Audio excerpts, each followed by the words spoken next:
Alright, Ronan MMA, welcome back to the channel. Let's recap UFC Fight Night. Song Yadong versus Ricky Simone. We are going to start with the very first fight of the night and work our way up.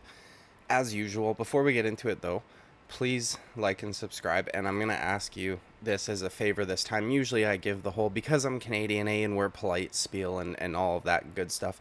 The fact that I am Canadian though has never been so relevant now to me asking you to please subscribe, because unfortunately for us Canadians here, Bill C-11 has passed into law, which is absolutely a censorship bill for online. And unfortunately, as I said, it's now passed into law, and their main focus in that bill is to quote unquote like push out Canadian content. So the CRTC, which is basically like a bureaucratic branch that is responsible for, setting regulations and policies around television and radio, now has the power to do so for the internet. And their main focus in that bill was to push out content creators, especially in the minority class. And as you can see by my face, that I am not a minority class, unfortunately for me. So and they especially don't like people that have the kind of flag that I do in my background. So it's never been more relevant.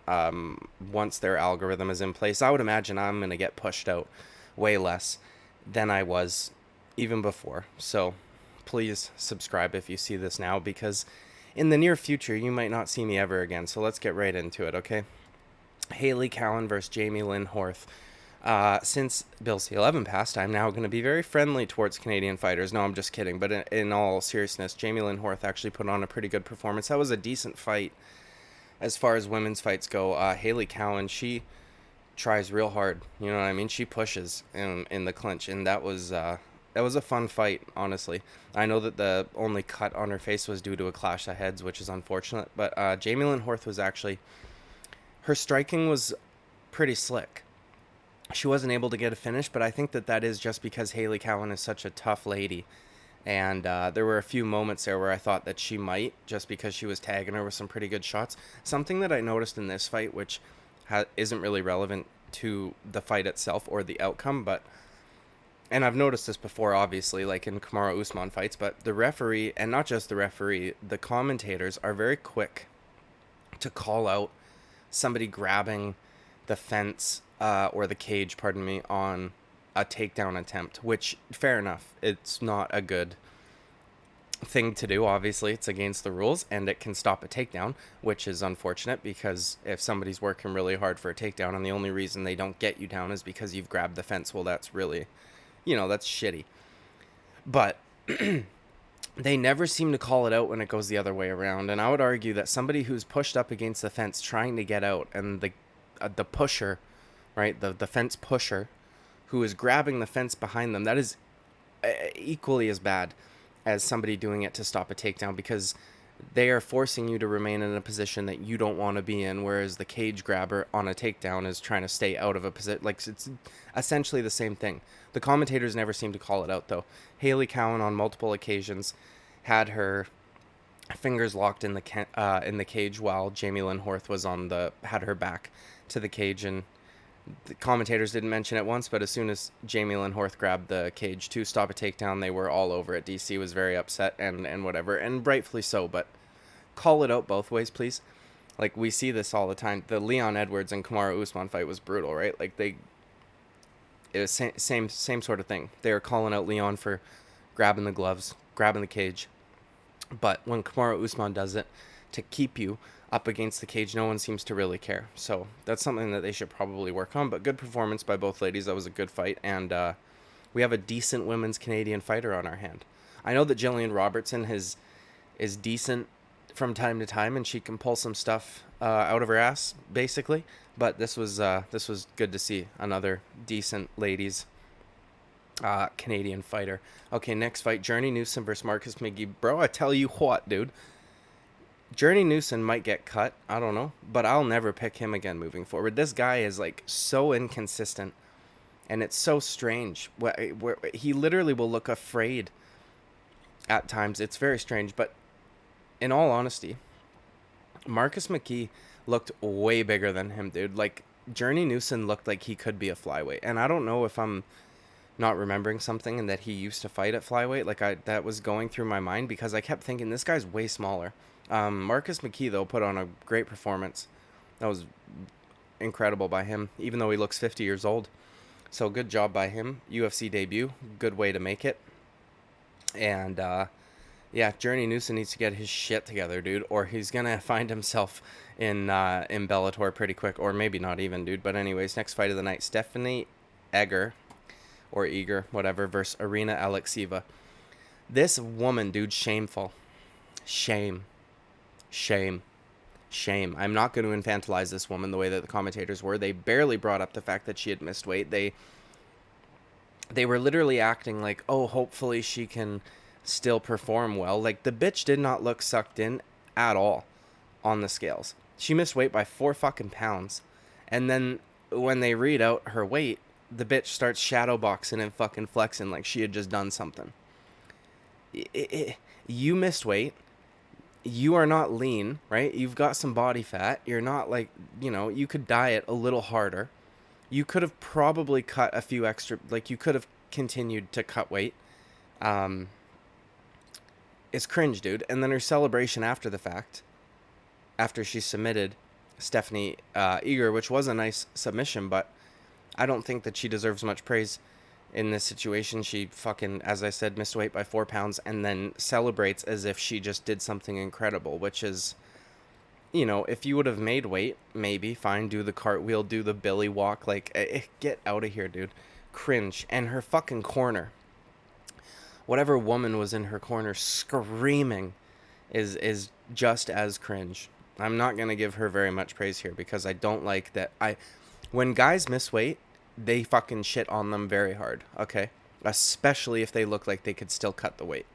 Now, Dominic Cruz, in fairness, did say something about how she didn't look ultra drawn out, but it was kind of in passing, and they just don't go as hard on the ladies, and I think it's fucking bullshit. This lady could have easily cut more weight. She still looked like she had body fat on her at the weigh-ins, which is not typically we see unless we see heavyweights cut weight. So fuck you, Irina ALEKSEEVA. Your nickname is cringe. Your celebration was cringe. And you missing weight by 4 pounds was even fucking worse. Next fight, Cody Durden versus Charles Johnson. Man, dude. Man, dude, buddy, man. Charles Johnson just... He looked like in the first round when he came out, I thought, oh, this is going to be the Charles Johnson that I wanted to see. Like, he was being more active. I know he was getting taken down in that first round and stuff, but he was doing a decent job defending it. And then when Cody Durden had that backpack body triangle in the standing position for a while, I thought, oh, this is a good way for Charles Johnson to, you know, once they get out of this position, if he does, take advantage of this, because like that's a lot of squeezing to do on your legs. And you know, you now know that he's going to be like spamming takedowns on you. You're going to need to time a knee and uppercut. You got to do something, you know what I mean? And then it just seemed like after that first round, he was more hesitant. Oh, hit my mic, to do stuff because he didn't want to get taken down, which is just unfortunate. But dude fights a lot. I don't know, man. He just needs to get more active. They need to just start throwing him in fun fights, because I don't think that there's any fucking way that this dude becomes a champion. You know what I mean? Especially since the competition at flyweight seems to be just getting better and better. They should just put him against other strikers. They would be fun fights every single time. Fight of the night. You know, good way to start off a prelim card, or to whatever, cap off a prelim card. So, yeah, good performance by Cody Durden. There were a lot of fucking underdogs that won on this card, man. Marcus McGhee was one of them. I don't know what the girls' odds were. Cody Durden was another one. We had tons of underdogs, dude. The next one that I picked, though, next fight, Martin Buday versus Jake Collier, was also a slight underdog. It was basically a pick'em fight, but Jake Collier was slightly more favored. I said that I hoped one of them got them out of there in the first round, because otherwise we would have a very slow, boring heavyweight fight, because one of them is extremely morbidly obese and the other one is obese, and that's kind of what happened. Now, there were moments of excitement, obviously. Jake Collier, dude, just wasted all of his fucking energy in that first round and couldn't seem to really pick things up after that, and Martin Buday just took advantage of that fact and was digging to the body, and he looked pretty good, man. His dirty boxing's very good. Yeah, I don't know what else to say about that fight. It was okay, dude. It was okay. Next fight, dude. Josh Quinlan versus Trey Waters. Dude, Trey Waters, this guy is slick, my guy. He is slick. Very slick. It would have been cool to see him get the finish. Credit to Josh Quinlan. That one moment, I think it was in round number 3, he got fucking cracked on the button. Like, a lot of Waters counters were landing on the side of the jaw and stuff like that, or the cheek or the whatever, up the side of the face more or less, right? That one shot that he cracked him with, though, you could hear it. You could hear, like, the guy's teeth, like it was nasty, right on the button. And he clearly hurt him pretty bad, but his face was, like, past Josh Quinlan's face, so I don't think he could see the initial reaction that Josh Quinlan gave when he took that shot. And then Josh Quinlan kept an incredible poker face and was able to make it to a decision. But what a good performance by Trey Waters, man. That dude is very slick. Very good counter-striking. And he's also got a pretty good chin on him because Josh Quinlan hit him a couple times too, in that, especially in the opening rounds there. And he was able to take it with relative ease. You know, he wobbled at one time, or kind of like had like a little bit of a stutter step after the fact. But great performance by Trey Waters. Next fight is Marcos Rogerio de Lima versus Waldo Cortez Acosta. Okay. I thought that de Lima was going to take him down and submit him after, like, keeping it on the feet for a little bit just to get the takedown out of the guy's mind and whatever. But instead, he beat the shit out of his legs. And credit to another guy. Credit to Acosta. Tough as fucking nails, man. His leg was absolutely battered. And, you know, de Lima, I really don't fucking like when guys do this. And I don't want to make this accusation without having to go back and watch to make sure I'm not crazy. American Top Team, though, right? Sometimes guys will have Mike Brown in their corner as like a head coach kind of deal. And other times they'll have that big, I think his name's Conan Silveira or something along those lines, close to that. Either way, the big Brazilian dude. I feel like I've seen him basically tell fighters to take rounds off when he thinks that they're ahead on multiple occasions, and I could be just making things up in my brain, but I can't stand when fighters do that. You know what I mean? I fucking hate it, actually. And I know that he's not Cody Garbrandt's coach, but Cody Garbrandt almost lost his last fight against Trevin Jones, because in that third round, he figured, oh, I'm up 2. I'm going to fucking run away for 5 minutes, and he almost got finished. This same sort of shit, man. De Lima did very well in the first 2 rounds, and instead of continuing what was giving him success in that third round, he basically just stopped throwing and was trying to just make his way to a decision. And you could hear his corner when they were just about to get out of the cage before the start of round 3. You could hear, we have to be intelligent now. Like, he kept telling him that, like, be intelligent, which I think is code for don't fucking open up at all and just try to make it out of this last round here, because yeah. But I feel like if he would have kept chopping at those legs, man, the dude was starting to have a real problem. And you know, he probably could have won that third round also, but instead he got the shit beaten out of him in that third round. And thankfully for him, the judges got the first 2 correct. So good performance by de Lima. He's really nice calf kicks, decent range management. He didn't get hit with a whole lot of clean shots until that third round there. So good performance by him. Next fight, Julian Erosa versus Fernando Padilla. This was a really unfortunate one. That was a very early stoppage, in my opinion. I think just let him hit him a few more times. You know what I mean? I get that it looked weird because Erosa had just gotten dropped pretty badly. Popped back to his feet. Almost got dropped again, but the way that his legs kind of like went out when he fell, he was able to pop back up relatively quickly. And now I would imagine that a couple more shots he would have been like actually out, because Padilla was accurate as fucking all get out, and Julian Erosa didn't seem to have much for him. But you know, you never want to say, oh well, you know, I think he would have won anyways. It's just unfortunate all around. But Padilla was like sniper. Like, once he realized he hurt Erosa, he wasn't missing. And Yeah, shitty stoppage, but it is what it is, man. Good performance by Fernando Padilla. Next fight, dude. Rodolfo Vieira versus Cody Brundage. I picked Cody Brundage as the underdog here. Because I just assume that all fighters have like some level of fight IQ. I literally said in my fucking prediction that I thought that Cody Brundage would probably hurt Rodolfo Vieira on the ground, or on the feet, pardon me, but that I thought he would have enough fight IQ to not go to the ground and like follow up with him, right? Thinking that, oh, I dropped him, so I can go finish him now.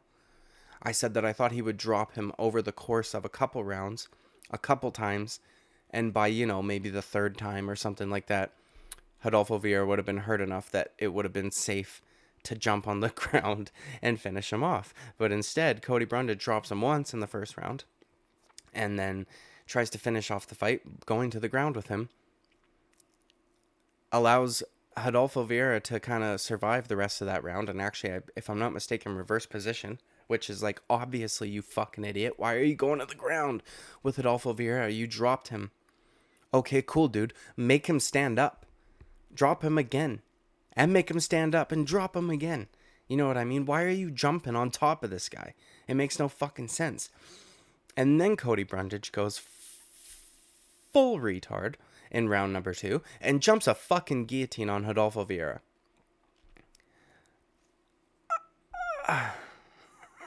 Who the fuck in their right mind would ever do that? What a fucking moron, dude. Cody Brundage, fuck you. Okay? You fuck my picks up. Why would you do that?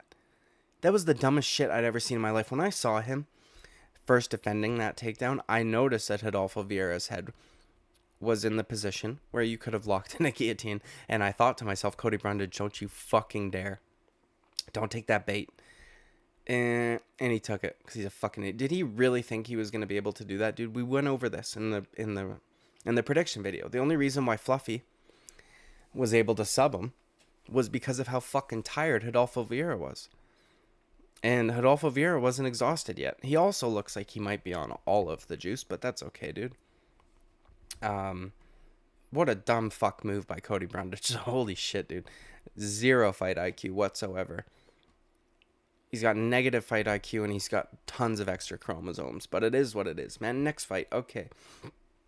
This was the biggest underdog that I picked. I picked Mikhail OLEKSIEJCZUK to win and hand Kyle Borralho a loss in his long 13 fight win streak or whatever it is. Maybe it was 12 fights, maybe it's 13 fights now.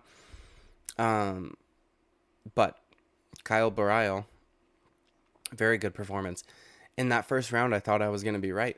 Michael OLEKSIEJCZUK was hitting him with some shit, was getting out of the way of most of his big shots, Borralho's big shots, and was pressuring Kyle Borralho up against the fence so that it's hard to throw a calf kick or something along those lines when you're moving backwards, right? OLEKSIEJCZUK looked very good in that first round, and I thought he was going to eventually catch him because some of those left hooks were getting real fucking close to the chin of Kyle Borralho. And then Kyle Borralho, credit to him, dude, not just talented, not just a physical specimen, showed fight IQ. He shot a few takedowns that OLEKSIEJCZUK showed incredible takedown defense, and in that first round eventually was able to get him down at the end of the round. I thought maybe that was a one-off and he wasn't going to be able to get him down again because the first 4 were so easily defended. But Kyle Borralho got him down again in the second round and submitted him. Good performance, man. You know what I mean? He realized he had to get him to the ground because OLEKSIEJCZUK was kind of piecing him up on the feet. I know that the striking statistics didn't really show that, which is insane to me, so I don't know who the fuck was counting them, but Kyle Borralho, he also, credit to him, dude. He was rolling with shots pretty well. You know what I mean? He has a good understanding of range management, and he is going to be very fun to watch going forward. That was a good performance, man. And one where, not that he had to go through a ton of adversity, but at the very least had to go through a little bit, right? Like, it looked like, you know, they probably gave him that first round, but it looked like things might not go his way because of how much OLEKSIEJCZUK was pressuring him and landing good shots. He was landing shots to the body, which were nice also. But yeah, man, good performance by Kyle Borralho. Very good performance. Next fight. Song Yadong versus Ricky Simón. Okay, dude. Ricky Simón needs to figure out some striking shit, man. Like he does. He looks fucking like a fish out of water on the feet. I mean, he was landing some decent jabs on Song Yadong from time to time, but when it comes to he literally looks scared. Now, and also credit to him, he had some pretty good head movement also, right? Like he got dropped once early on and then was able to avoid most of the big shots of Song, and I thought that maybe he was going to be able to like take over in the later rounds because Song Yadong was missing so much. But something that Song Yadong did that was very good, and I don't know if this was an adjustment made on the fly, or if this was something that they noticed watching film and that they practice this in camp. And the commentators brought this up briefly. Ricky Simón, when he gets out of there, he doesn't just go straight back, right? He's laterally moving. He kind of goes off to an angle, off to a side, which is good. But when you're doing that, right, the headshot's not available, but the body shot is. It's harder to get your body out of the way of shit. Your body doesn't really, you know what I mean? It's harder to move your body out of the way of shots than it is to move your head out of the way of shots.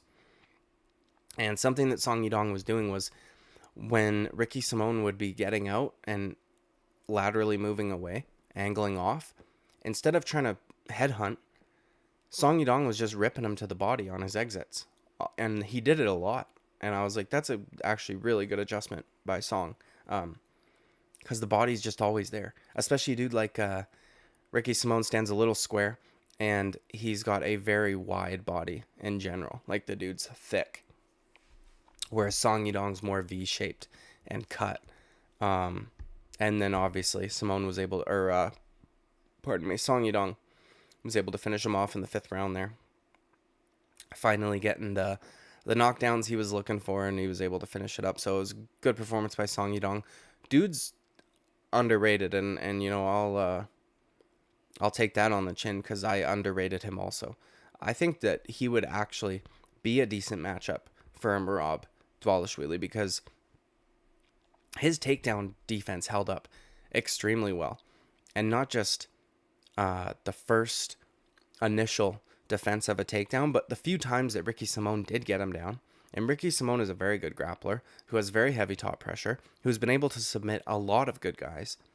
Song Yadong was able to pop right back up essentially. And you know, there was that one moment, I think it might have been at the end of round 2, maybe round 3, where Ricky Simón got him down and started landing a pretty good flurry of hammer fists. And also credit to Song, a lot of those missed or went off the gloves because Song Yadong was trying to land hammer fists of his own off the bottom. So Ricky Simón, it wasn't like he wasn't able to get him to the ground. There were times that he got him to the ground. Not only were there times he got him to the ground, there were times he got him to the ground in a dominant position. Side control, mount, back take almost a few times. Song Yadong is very strong. He's got very short legs, which I think make it easier for him to like kind of explode up. But also not just his body, right? He's very well trained, clearly. And I could see him causing issues for Merab Dvalishvili because his takedown defense was so good. Merab's takedown offense is shit. The amount of takedowns he can attempt in a fight is incredible, but the amount of takedowns that he actually lands is shit. And Song Yadong was constantly looking for shots off the break once he would defend that initial takedown, which is very good. It was like instinctual too. It wasn't like he had to think about it. They were quick. And I could see him landing something on Merab when he's going in for one of his fucking completely telegraphed, lazy takedown attempts. Yeah, man, good performance by Song Yadong. And Ricky Simón needs to figure out how to fucking strike a little bit better, I think. You know? And it seems, I know Song Yadong drops a lot of people and hurts a lot of people, and he can hit pretty hard, but I don't know, man. It seems like every time Ricky Simón gets hit, period, he doesn't like it. And I get that nobody likes getting hit, but you kind of got to be able to take a shot in this sport. So great performance by Song Yadong. He was also an underdog, so makes that all the much sweeter. And it's going to be interesting to see him and who they match him up against moving forward. Okay. So again, that's the end of this video, dude. I'm going to ask you guys again, please, as a favor, dude, because Bill C-11 is now law, please fucking subscribe, because I highly, highly doubt that whatever fucking bullshit algorithm the CRTC comes up with to regulate YouTube and all of that stuff is not going to benefit me in any which way, shape, or form. Unless, you know what, dude, I'll tell you what, I'm gonna get a 23andMe. I'm gonna get a 23andMe, and I'm gonna do a DNA test. And I swear to fucking God, if I've got any amount of minority in me whatsoever, you best believe I'm about to fucking lean into that shit hard as fuck. Okay? So, that's the only way that it'll benefit me, because I am a straight white man who doesn't like the current government. And those are all the things that they don't like in content creators. So please like and subscribe. I would greatly appreciate it. I will see you at the next video. Bye-bye.